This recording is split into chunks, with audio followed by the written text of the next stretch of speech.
So welcome back to our our fourth and final video in this Landing After Hours video mini-series on Missouri pulp fiction writers and creators with special guest Keenan Patterson. We've had some technical difficulties, so in the immortal words of fellow Missourian Yogi Berra, it's like deja vu all over again. So, so hopefully for Keenan and I, this last shot is the charm. So we welcome you, our audience, back, and we thank Keenan again for coming and talking to us about his research and writing on Missouri's pulp fiction authors. That said, for those of you who missed the first video, Keenan is my brother, older brother, and I have literally listened to him talk about the history and philosophy of comic books and pulp fictions for decades, literally most of my life. So it says something that of this video series of the the three people we've already talked about and the fourth that we're going to talk about today, I've only actually heard about today's feature, Lee Falk. Keenan did speak to us last year at a Landing After Hours, and he talked about Lester Dent, and of the four people he talked about at that time, only Lester Dent had I ever heard of. So 2 out of 6, and probably not 4 decades of conversation, but 25 or 30 years of actual conversation about comic books and pulp fiction in our experience. So it's been a fascinating conversation for me the last few episodes. So again, thank you for that.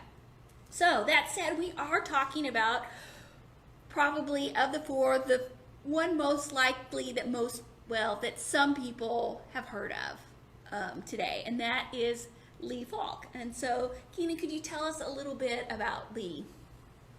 Certainly. Lee Falk was born in St. Louis in 1911. His birth name was Leon Harrison Gross.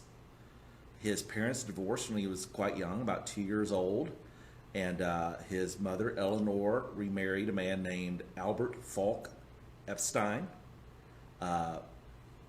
His parents were Jewish, as well as his stepfather. In his 20s, he took the name Falk from his stepfather's name and made it his official last name. He had a half-brother who also changed his last name to Falk in his 20s. Falk grew up in St. Louis. He attended Solden High School. Last time we talked about Graves Gladney, who also attended that same high school. There was enough age gap between them, they probably weren't there at the same time. After he graduated high school, actually in high school is probably really when his career as a writer started. He was a member of the Dramatics Club. He became very interested in theater and continued his interest in theater the rest of his life. He went to college at the University of Illinois, where he studied English, and he began writing in a semi-professional format there. He was on the staff of the Daily Illini, which is the student newspaper. He was also the editor of a newsletter called the Hillel Post. I'm probably mispronouncing that. Sorry, everyone. But it was a newsletter for a Jewish student organization. After graduating college, he moved back to St. Louis and got a job as a writer for an advertising agency. He would write advertisements for newspaper ads, and he would write scripts for radio ads and radio shows. So who would we know Falk for? I mean, what characters would we know him for? Certainly, well, his most popular characters were Mandrake the Man. Oh, that's hard to say. We'll edit this all later. No, we won't. Mandrake the Magician and the Phantom. And the Phantom is still running in newspapers today. You mentioned the Phantom is still running today, but even during Falk's life, his characters kind of had an interesting outlet. We usually think of comic strips and newspapers. That was pretty typical. And even when Falk was still doing that, he was being published in newspapers. But he also had kind of a following in foreign countries in an unusual outlet, and that was women's magazines. Can you tell us a little bit about that? These were generally weekly magazines, so they would chop up 3 or 5 daily strips from America, paste them together into a weekly episode. And it would probably be fairer to call these women's magazines family magazines. They had kind of general news articles in them that would appeal to men as well as women. They had children's sections, so they really tried to appeal to the whole family, have something for everyone. And I think that's something that Mandrake and the Phantom also brought. They were obviously adventure-oriented strips, but they also had romance, particularly the Phantom had quite a bit of romance. He had a love interest named Diana Parker. She was a wealthy adventuress and explorer, and she would have been a great character on her own to follow her adventures, but she was a love interest to the Phantom. She had other suitors, so some of the stories would be about the love triangles that would form. Eventually, she would marry the Phantom, and they would have children, so there was this family element to the Phantom.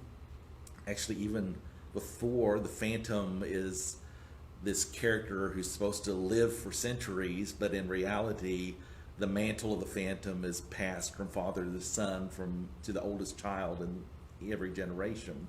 So the Phantom goes back to the 1520s, the first one, and when the character debuts in 1936, it's the 25th Phantom. And so there's this whole family element. So you have adventure, romance, family. You have a little cheesecake because Diana Parker is usually dressed very fashionably and sometimes a little sexy by 1930 standards. You have a little beefcake because the Phantom himself is a powerfully built, muscular guy who wears a skin-tight costume. And you have an exotic jungle setting.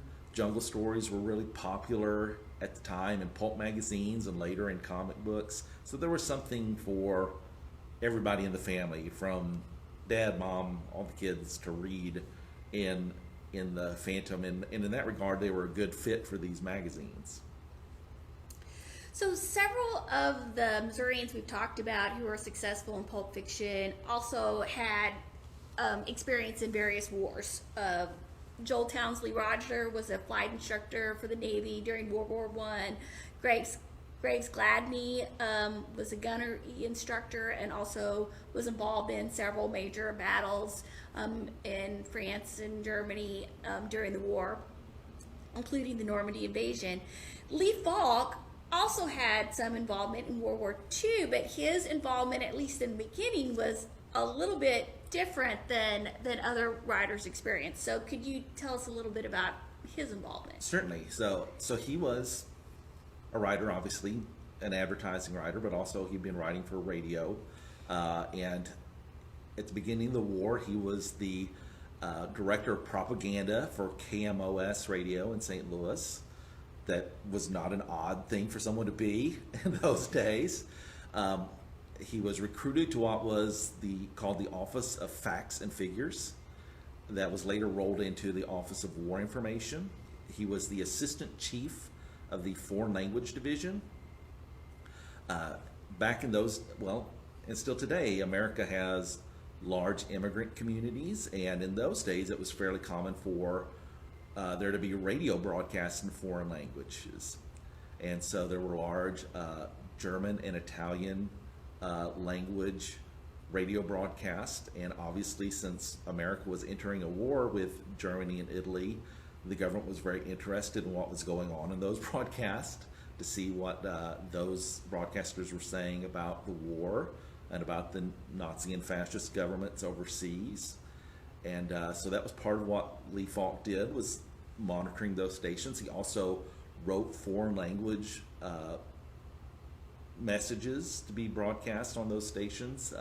So in addition to German and Italian, he was writing messages in Polish and Spanish and a couple of other languages. So he had quite a bit of work to do to write so many messages for so many audiences. So that's kind of how he got started during the war. There were some issues with congressional investigations into the Federal Communications Commission that he got dragged into a little bit, and he kind of decided that maybe he wanted to do something else. So he actually joined the Army, joined just as a buck private after coming out of this kind of civilian management job in the government. There's not a lot written that I've found about his wartime service. He did stay in the U.S. He didn't go overseas. He probably spent most of his time writing for the Army. He was also continuing to write Mandrake and The Phantom during this time. So he was, as much as he could, keeping his civilian work going while he was serving in the military. So he had a full-time job, right, as being a private in the military. He had a full-time job writing Mandrake and Phantom. Yes. And after the war, he continued. Well, he continued to write the Mandrake, but he was also really involved in the theater. Could you? Right. We had mentioned, I think, earlier that he really got interested in the theater in high school. Even before the war, he started managing theaters around Massachusetts, and he picked that up again after the war. At one time, he was managing about 5 theaters. And when I say theater, I'm speaking live theater. So he was managing the theaters, producing the plays. These were things he was at risk at as an investor and owner. He was pretty deeply involved in the theater most of his life. He met all 3 of his wives through the theater. 2 of them were actresses. One of them was a former actress. He wrote several plays. He wrote a musical based on Mandrake. One of the first things he wrote professionally was a book for an opera. When he first moved back to St. Louis, there was a Hungarian composer living in St. Louis named Koloman Katona, and he wrote an opera based on the pirate Jean Lafitte, and Falk wrote the story, the book for that opera, and I think he wrote another opera later. So at least 3 musicals plus several other plays. Yeah. In addition to producing a lot of plays, running theaters, investing in productions, and writing to daily comic strips and a Sunday strip. So he kept really busy. He kept really busy. He was a really prolific guy. And he also wrote some novels. Avon Publications in the early 70s ran a series of Phantom novels. These were intended to be adaptations of stories that had run in the comic strips. They published 15. He only wrote 5 of them. The other 10 were written by ghostwriters who Avon had hired. He did not much care for the ghost-written stories. He thought that he had given them in the comic strip perfectly good stories, and that they didn't do very good jobs of adapting them to novels. But he thought he did an okay job with his 5 adaptions. And he was not a huge user of ghostwriters throughout his career. I mean, there were times. Yeah. During the war, he used ghostwriters for Mandrake and Phantom, but that was actually really common. You would be surprised how much ghostwriting, even today, goes on in comic strips, and even ghost artists. Typically, a comic strip is credited to the creator, the first person to do writing art for it. But if it becomes popular and they're having to do a daily strip, and maybe multiple daily strips and a Sunday strip, they typically take on a whole crew. Sometimes they take over the writing duties or the drawing duties or part of one or the other, and you may have an artist whose name is on the product, but it's really written and drawn primarily by employees. But Falk really didn't work that way. He used artists who were credited on the strip.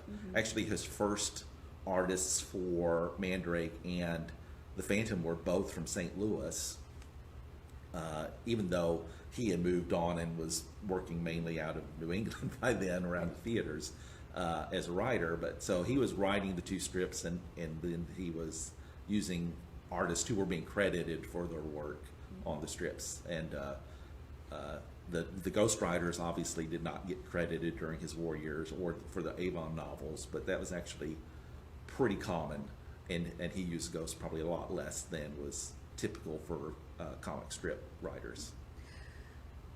So this Missouri State Museum is preparing to do a big exhibit later this year called Trailblazers, and we talk about Missourians who kind of broke the mold and did new things. And in some ways, Falk and his characters are really rooted in tradition or tradition of pulp, but he also had some characteristics in his characters that were probably the trailblazers for later characters. Could you tell us a little bit about both of those? That's right. Particularly the Phantom was this transitional character from the old style pulp hero. Wow. Another technical difficulty. That's all right. There we go. We got it. So he was this transitional character from an old style pulp hero along the lines of the Shadow or Doc Savage and the superhero.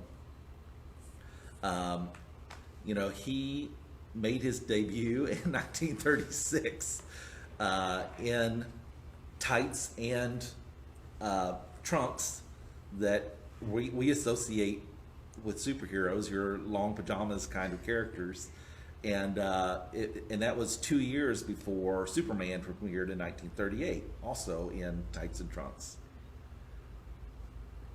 You had also kind of talked about some of the kind of commonalities with some of the pulp, like the Lair. Yes, he had a lot of features that you would tend to associate with pulp characters. Like he lived in the Skull Cave. The Shadow had his lair. Doc Savage had his Fortress of Solitude. Most of the big pulp heroes had like places, hideouts, things like that, and that was a feature that the Phantom had with the Skull Cave that he and his ancestors had all lived in. A large cast of supporting characters, typically.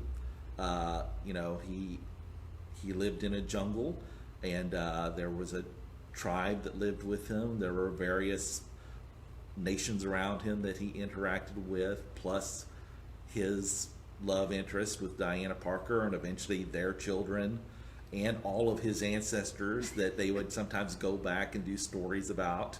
So that was one of the interesting features, because he was the 25th Phantom. Well, if Falk wanted to do a story set in the 1870s, well, he could just go back to great-great-great-great-great-grandfather and write a story about him. He had these elements. He had a little bit of the gadgetry, not to the same degree that the pulp heroes had. There were a lot of gadgets in pulp stories, and one of the features of the Phantom was a ring he wore that had a skull mark on it, and when he struck his enemies, he would leave an impression of the skull mark on them, and that way everybody in his realm would know that this was an enemy of the Phantom who was not to get any kind of aid because they were a criminal or a bad guy of some sort. Now, there was a pulp character named the Spider who would tattoo his mark on criminals he had dispatched. Now, in his case, these were usually corpses, not guys who were left standing. Of course, obviously, for a daily newspaper comic strip, you were not going to have a pile of corpses like you would get away with in a pulp magazine. But there was a similar mark that the Spider would leave, and also there was a pulp character called Operator Number 5. He was a Secret Service agent, and he wore a death's head ring that had an explosive charge in it. So he had these kind of gadget things going on. You mentioned distribution in Australian and Swedish women's magazines, and in some ways, the Phantom was really more popular overseas than he ever was in the United States, or at least had more of a continued or or a fuller sense. It's not Right. it was just a comic book. It was more things. Right. Yeah. In the United States, King Features could never really make that leap from the comic strip that appeared in newspapers to comic books. He did have some success in Little Big Books. You may have seen them. They were practically cubes, but they were children's novels, and they would have a page of text alternating with a page of illustration. And so a comic strip was natural to that because it came with a lot of illustrations. They did about 6 of those, published by Whitman Publishing. Those were pretty successful. But in terms of like your typical comic book, they tried a lot. His first American comic book debuted in 1938. So really not too long after Superman came along, somebody had the idea Phantom would be a great comic book character, but they didn't really partner with good partners in the comics publishing realm, and so they never really had a success with that. But in Australia and Sweden, they had publishers who were interested in a comic book or a comic magazine, and they did much better. These were under the Phantom title. In Sweden, it was Fantomen, and they would be anthology comics, so they would publish a Phantom story, maybe with 2 or 3 other stories from other characters or writers. Originally, these were all reprints of the American comic strip, and in Australia, really for a very long time, it was reprints of the American comic strips. In Sweden in the 1960s, there was such an interest in new Phantom material that they actually got a license from King Features to start writing their own and doing their own art for original Phantom stories. And that was kind of one of the things in terms of the success of the Phantom in foreign countries is King Features really let the local distributors adapt the character. In Australia, they moved Diana Parker from New York to Sydney to make her seem more Australian. Australians in the 30s and were kind of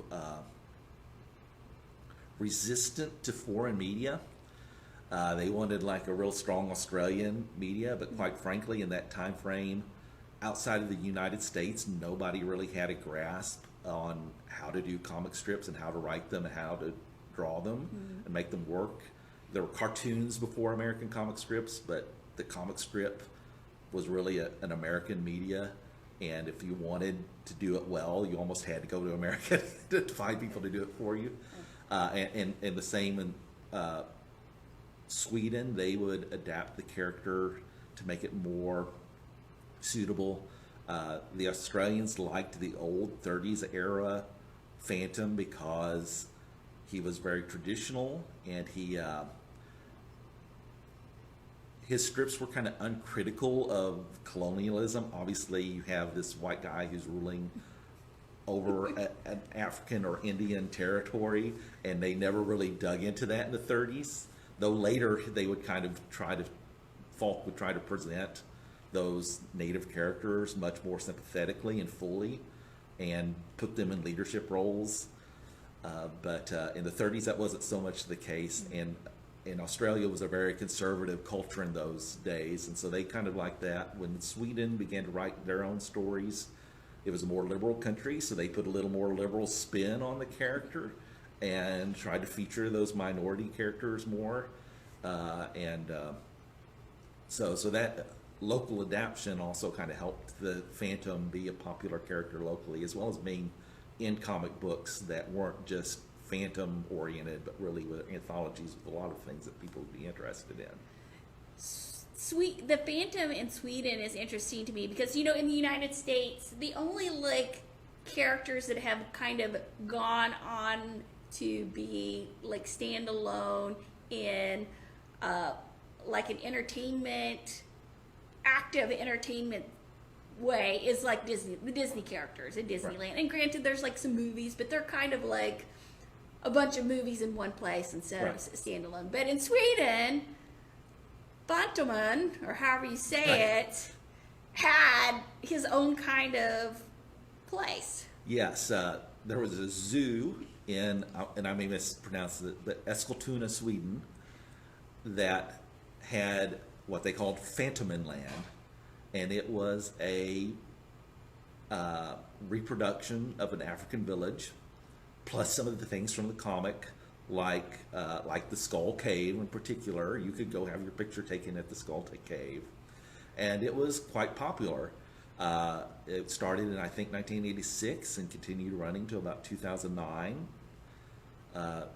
Falk was invited to be there for the debut, and he was basically mobbed by people wanting their picture or an autograph because the Phantom was just such a popular character there that everyone knew.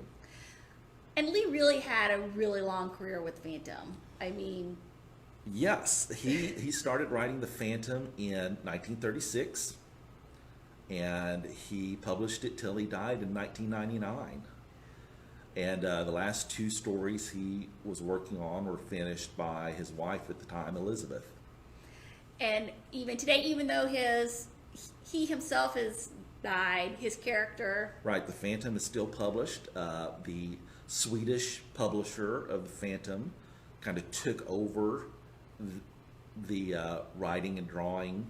Their team did it, and eventually it switched over to an all-American team, but it was Americans working for the Swedish comic book publisher that had the license to Phantom there. So kind of back and forth. Kind of back and forth, but yeah, but I think it's still that way today, that really Sweden is the kind of driving force behind writing and art for the Phantom comic strip in the American newspapers, even though a lot of the people working on it are Americans. Full disclosure, we taped this earlier and it didn't tape. So there are a few things that I now know that I didn't know to ask. But one of the things that I think were in your notes and we talked about a little bit last time we attempted to tape this was that even though, I mean, Falk lived in Missouri for his entire childhood. He came back after college, worked here for a while, but then he went to New England and spent most of his professional career in theater and other things in and around New England, New York. Yeah, right. But he kind of he kind of left some Easter eggs about Missouri throughout some of his stories. And one that I think was in your notes that you didn't mention the last time we attempted to tape was that didn't the 25th Phantom come to Missouri for education? Yes, one of the Phantoms came to Missouri to go to school, and then went back to Africa. Africa's this vaguely Afro-Asian jungle to take over the role of the Phantom. He put a lot of Easter eggs in his strips. He named characters for people he knew, including his wives. Even after he was divorced from them, he would use their names. He named places for places and addresses he lived at. One of his characters in Mandrake was named Narda, his female assistant, and he was inspired by his advertising work. He had written some ads for the National Association of Retail Druggists, NARD, and he added an A to that because he thought Narda sounded nice.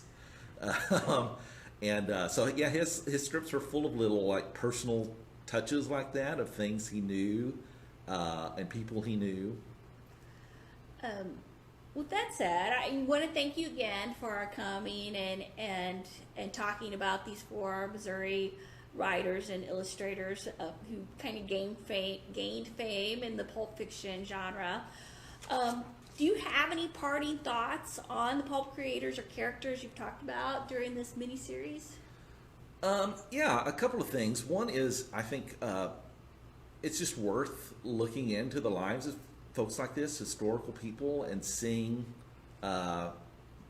both how ordinary their lives were, plus just kind of the impact they had, or lack of impact maybe sometimes, in terms of like just being, forgotten now, but they were out there doing work, and just like we are, and taking an interest in the lives of these historic people kind of gives you perspective that you can bring to people you know now and maybe be more interested in them. And another thing is, I think it's interesting to look at pulps and comics because they're often looked down on as low culture. I won't necessarily argue against that, but low culture is still culture, and I think it has the advantage of not having some of the pretenses of high culture. It can be a little less varnished, and really sometimes more honestly address what people were interested in. These were cheap media, so you had to sell a lot to expect to make anything. So you really had to do something that appealed to a broad audience. I think they were also probably more honest about what people feared and what their fantasies were. These were a lot of stories that featured crime and corruption or threat of war or war. They were a lot of stories that featured kind of very not necessarily superhuman characters, but certainly characters of unusual ability and strength and power, and a lot of power fantasies, a lot of romantic fantasies, a lot of darker fantasies played out in these pulp and comic stories, and that you might not have seen elsewhere, but they were everywhere because people were interested in reading them, and I think it gives you maybe a better picture than other maybe fine art would in terms of just what people were really thinking and experiencing or worrying about in that time. Well, Keenan, thank you for bringing us like the history of and some of the maybe things we can philosophize about today when we look at this genre. I want to thank you for experimenting with us on these 4 Sure. episodes and being very, very flexible with our sometimes technological and other disruptions. And I want to thank our viewers for sticking with us through these episodes. If you have questions, please post them in the comment sections below, and we will try to answer. I will get Keenan to kind of pop in and do some guest answers, and hopefully we can, hopefully you've enjoyed this series, and hopefully we can answer your questions. And if we decide to, we will hopefully do these again, but with a few extra film hands next time, so we don't have some of the problems we had this time. But I thank you, our audience, and I thank you, Keenan. Thank you. And we hope you enjoyed this series.